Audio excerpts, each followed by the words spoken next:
Bienvenue dans le royaume intérieur, je suis votre hôte, Julie Deka.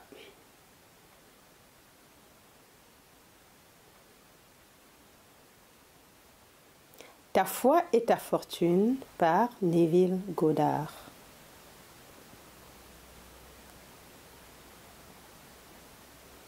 Chapitre 21. Daniel dans la fosse au lion.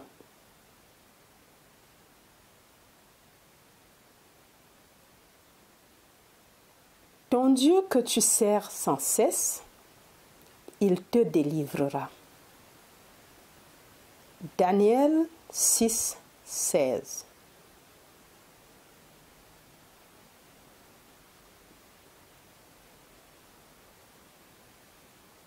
L'histoire de Daniel est l'histoire de tout homme.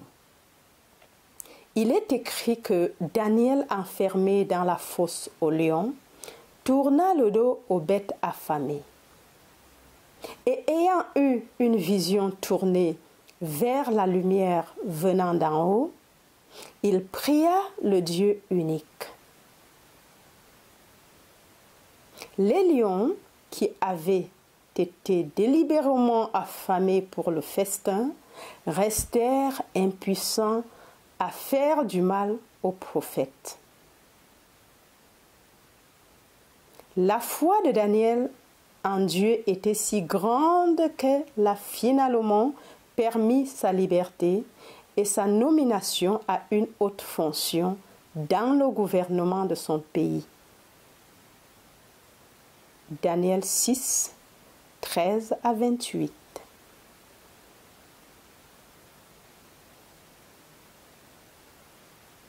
Cette histoire a été écrite pour t'instruire dans l'art de te libérer de tout problème ou de toute prison dans le monde.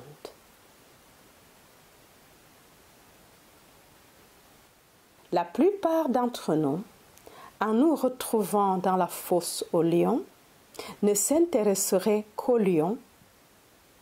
Nous ne penserions à aucun autre problème dans le monde entier que celui des lions. Pourtant, on nous dit que Daniel leur tourna le dos et regarda vers la lumière qui était Dieu.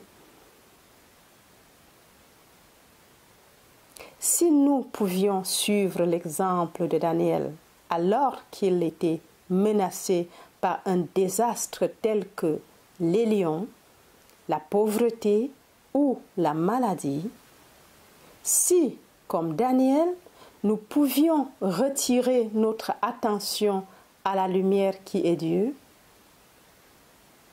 nos solutions seraient tout aussi simples.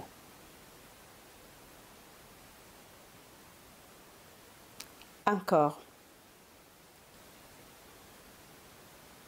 Si nous pouvions suivre l'exemple de Daniel, alors qu'il était menacé par un désastre tel que les lions, la pauvreté ou la maladie, si, comme Daniel, nous pouvions retourner notre attention à la lumière qui est Dieu, nos solutions seraient tout aussi simples.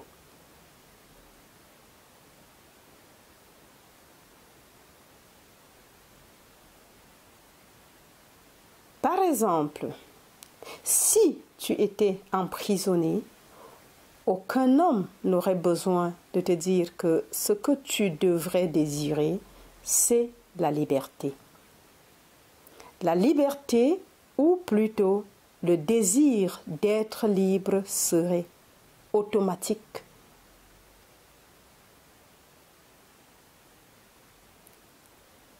Il en serait de même si tu te retrouvais malade ou endetté ou dans toute autre situation difficile. Les lions représentent des situations apparemment insolubles de nature menaçante. Tout problème produit automatiquement sa solution sous la forme d'un désir d'être libre du problème.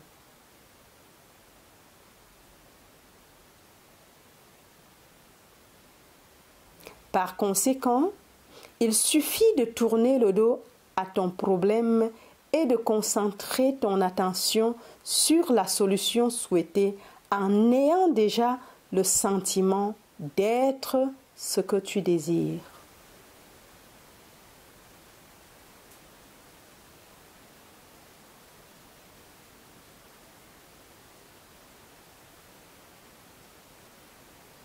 Continue dans cette croyance et tu constateras que ton mur de prison disparaîtra au fur et à mesure que tu commenceras à exprimer ce que tu as pris conscience d'être.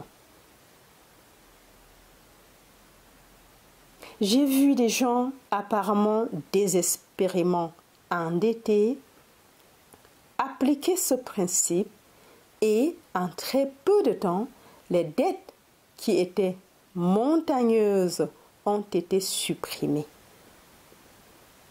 J'ai également vu ceux que les médecins avaient abandonnés comme étant incurables appliquer ce principe et, en un temps incroyablement court, leur maladie dite incurable a disparu et n'a laissé aucune cicatrice.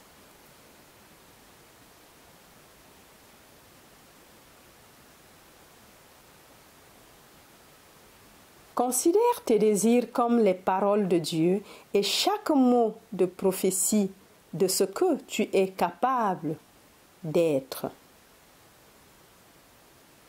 Considère tes désirs comme les paroles de Dieu et chaque mot de prophétie de ce que tu es capable d'être. Ne te demande pas si tu es digne ou indigne de réaliser ces désirs. Accepte-les tels qu'ils viennent à toi. Rends grâce pour eux comme s'ils étaient des dons. Sens-toi heureux et reconnaissant d'avoir reçu de si merveilleux cadeaux. Ensuite, pars en paix.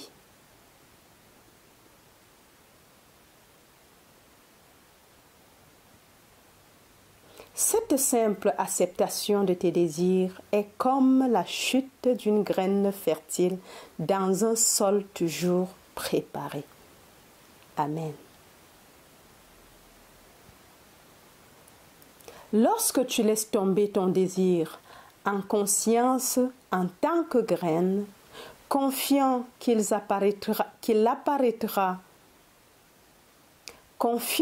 apparaîtra dans son plein potentiel, tu as fait tout ce que l'on attend de toi.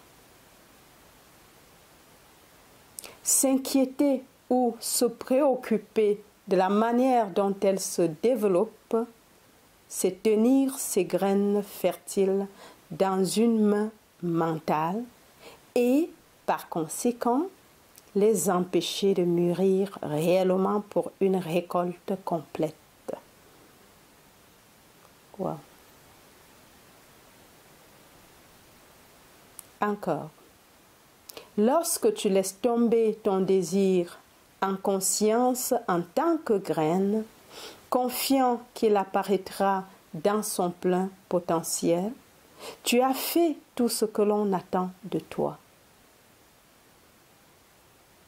S'inquiéter ou se préoccuper de la manière dont elle se développe, c'est tenir ces graines fertiles dans une main mentale et par conséquent les empêcher de mûrir réellement pour une récolte complète.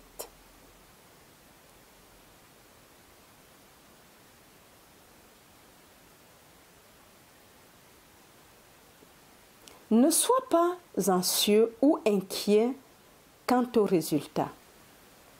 Les résultats suivront tout aussi sûrement que le jour suit la nuit. Aie confiance en cette plantation jusqu'à ce que la preuve te soit faite qu'il en est ainsi.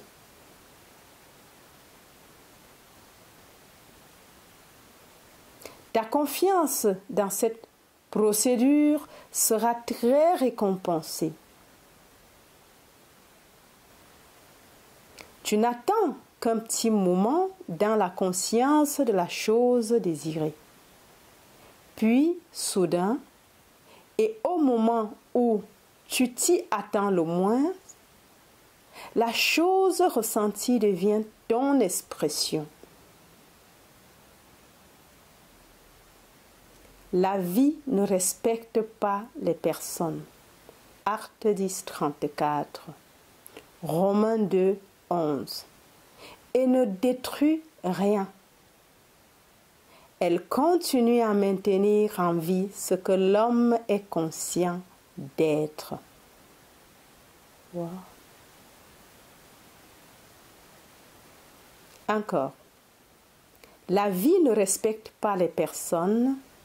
Acte 10, 34, Romains 2, 11, et ne détruit rien. Elle continue à maintenir en vie ce que l'homme est conscient d'être. Oh my God!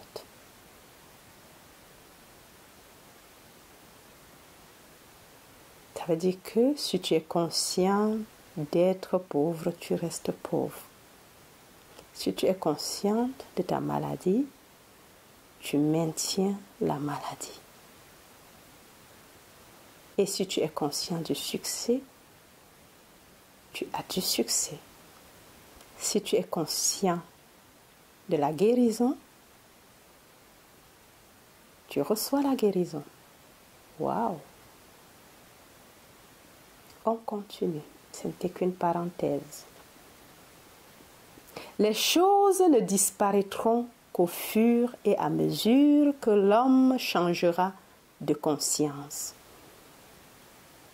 Nie-le si tu veux. Il reste un fait que la conscience est la seule réalité et les choses ne sont que le miroir de ce que tu es conscient d'être. Waouh!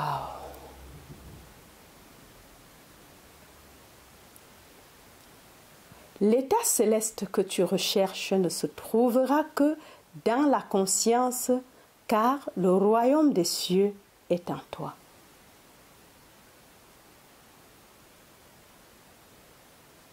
Votre conscience est la seule réalité vivante, la tête éternelle de la création.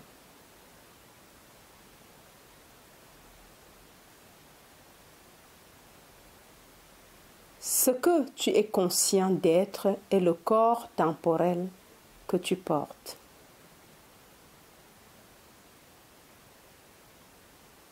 Encore. Ta conscience est la seule réalité vivante, la tête éternelle de la création. Ce que tu es conscient d'être est le corps temporel que tu portes.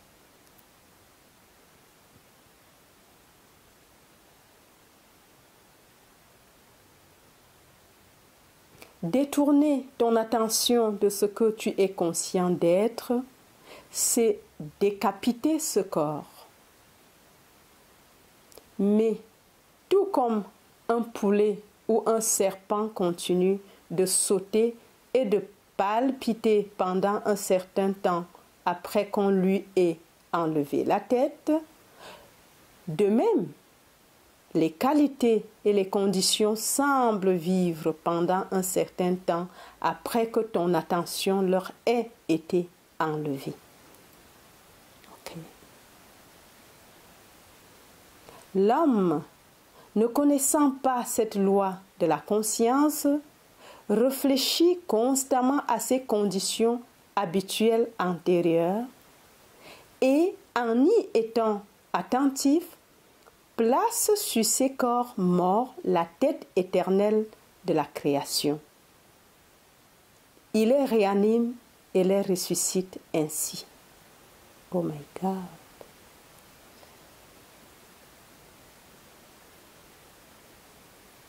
Tu dois laisser ces corps morts en paix et laisser les morts enterrer les morts. Matthieu 8, 22, Luc 9, 60. Matthieu 8, 22, Luc 9, 60. L'homme ayant mis sa main à la charrue, c'est-à-dire après avoir pris conscience de la qualité désirée, en regardant en arrière, ne peut que vaincre son aptitude pour le royaume des cieux. Luc 9, 62.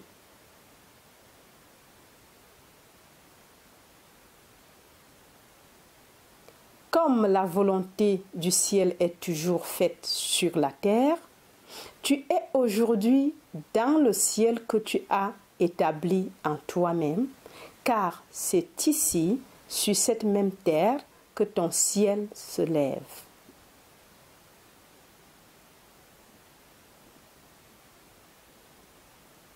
Le royaume des cieux est vraiment à portée de main. C'est maintenant le temps accepté. Crée donc un nouveau ciel, entre dans un nouvel état de conscience et une nouvelle terre apparaîtra. Waouh! Encore. Le royaume des cieux est vraiment à portée de main. C'est maintenant le temps accepté. Crée donc un nouveau ciel, entre dans un nouvel état de conscience et une nouvelle terre apparaîtra. Waouh, waouh, waouh.